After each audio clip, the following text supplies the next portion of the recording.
Here we are, back on another away mission in the sun, in the heat. I look like some kind of summertime mall Santa. One time somebody actually did say that I should be a mall Santa. You know, one of those people that entertains kids during Christmas time and gives out gifts and all that. I'm serious, I was told that before.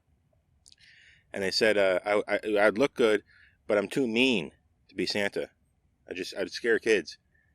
This is a true story. But hopefully I'm not scaring anyone here. But this is, imagine I'm like summertime Star Trek Santa. Okay? I'm Space Santa, and I'm giving everyone Star Trek themed gifts. Okay? Now that you have that image in your head, imagine you're on my knee, and I'm bouncing on my knee, and I'm saying, "What do you want, 5-year-old child?" And you're telling me, "Oh, I just want Star Trek to be good. I want normal Trek." Well, and then I'll say, "Well, leave out some cookies, and we'll see what happens." No, that means no. That means it's not happening. We're just relying on Santa at this point. We're hoping that Santa just brings us normal Star Trek at this point. Yeah, I'm still a little bit salty about 4.5 Vulcans, but I'm going to put it behind me. Okay, this is an away mission that's it's a little bit meta. It's kind of about Star Trek, but it's mostly about YouTube, and it's about this channel. And a few episodes ago, I think I said something along the lines of, when I was doing the review, I think I said, yeah, in this episode, I know this isn't going to really do that well. This episode's bad. So that means that this video is going to perform. So I knew going into 4.5 Vulcans that the general consensus around this episode was that it was bad. Okay? And I knew because of that, my review would perform and I would get better engagement. I didn't say it in that review, but a few reviews ago I said that exact thing. I said that this episode is considered bad, so this video review is going to do good. And that's exactly what happened this time. 4.5 Vulcans. Pretty good engagement, pretty good numbers. I wish I could get those numbers all the time, but that would mean that Star Trek, all the episodes would have to be really bad for that to happen. Why? Okay, it's kind of sad. Well, it's really sad. If you think about what a review is, it's telling you whether or not something is good. If the feeling in the air is already that something is good, you're going to watch it. Therefore, negating the value of the review. Why watch a review for something good when you could just watch it? Think logically, right? Remember logic?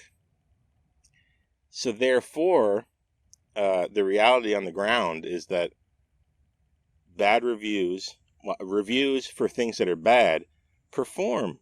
So there is a market for complaining. There's a whole atmosphere, a whole ecosystem of reviews that are just designed to complain, because that performs, right? So if we think about it logically, if something's good, I'm just going to go watch it. Otherwise, I'll watch a review if I think it's bad. And if the feeling in the air is that something is bad, there will be more bad reviews for the thing that are bad, giving it a low score in a sense, or complaining, and then more people will watch it. So what happens is the evolutionary stressors on the organism that is the YouTuber are such that YouTubers who complain solely are the apex predator. Okay? That's the nature of reviewing things. When I gave 4.5 Vulcans a 2.5 out of 10, I said, well, that's the best I could possibly do.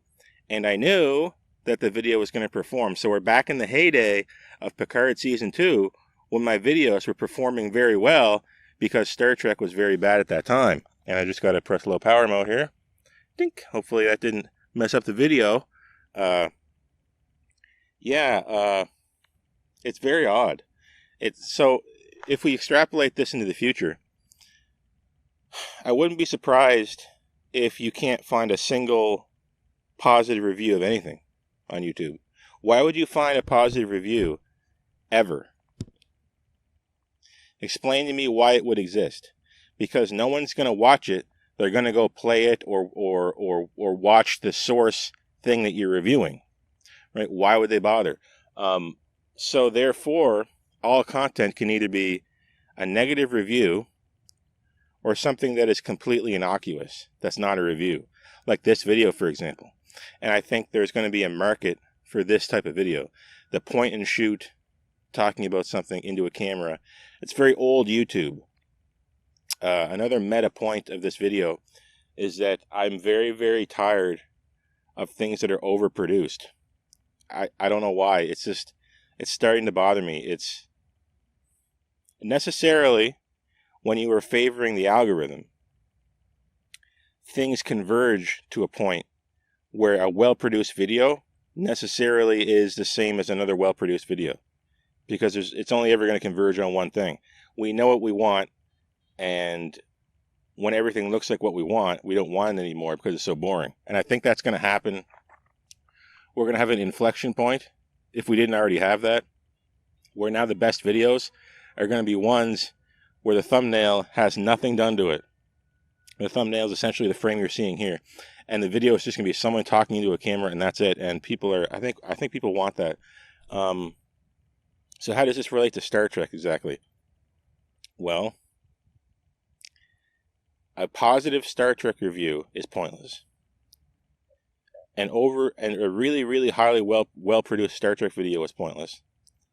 The future of Star Trek videos is people complaining, therefore, into a camera.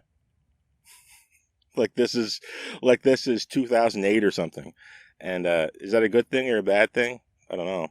But it's bad if you're the type of person who has the creative drive, say, or talent to create things that are visually interesting, right?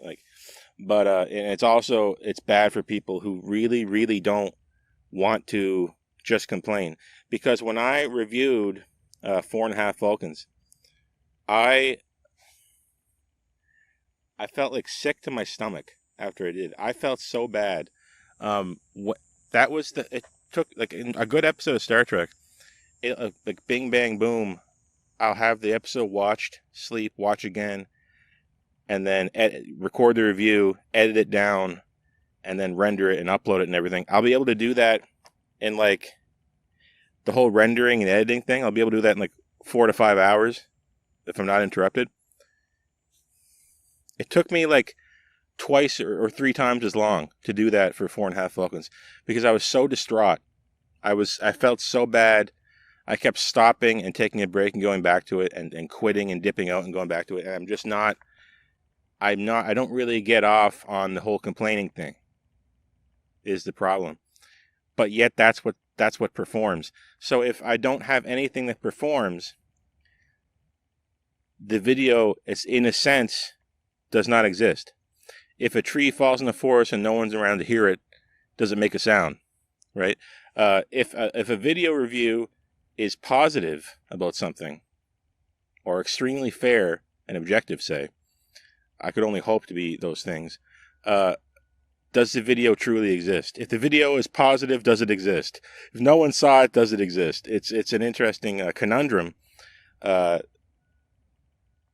what are we doing here? Right? Am I making a video that no one will see and isn't real? Or am I making a video where I scream at the camera and complain and confirm the feelings that people already had when they knew something was generally bad? And then people see that video, and therefore the video it exists in a significant way. It's very odd.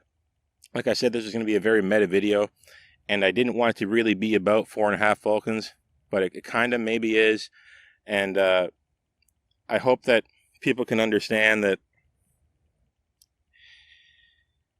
many of the people who are just here to complain, they're just playing the game. They know the game, they know the rules, and they're playing it, right? They have a workmanlike opinion of these things. They're just producing the content, and there's the word content. Right? I didn't say art. I didn't say anything intriguing. I didn't say a piece of hard-hitting news about anything. I said content. That's the name of the game. I hope that I can kind of shunt off into this where we're going to have more creative things. My favorite moments on this channel are when people like the 3D rendered videos that I've done, and they're hard to do. They take a lot of time, but the YouTube algorithm doesn't give you time. The algorithm rewards the same exact content every day, right?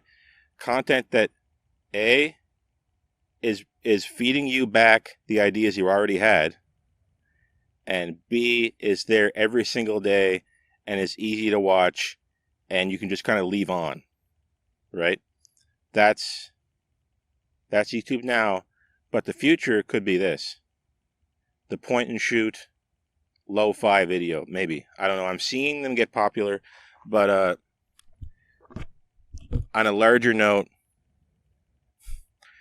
are you not just doing the same thing again by chasing what's popular? Is that what you're asking now?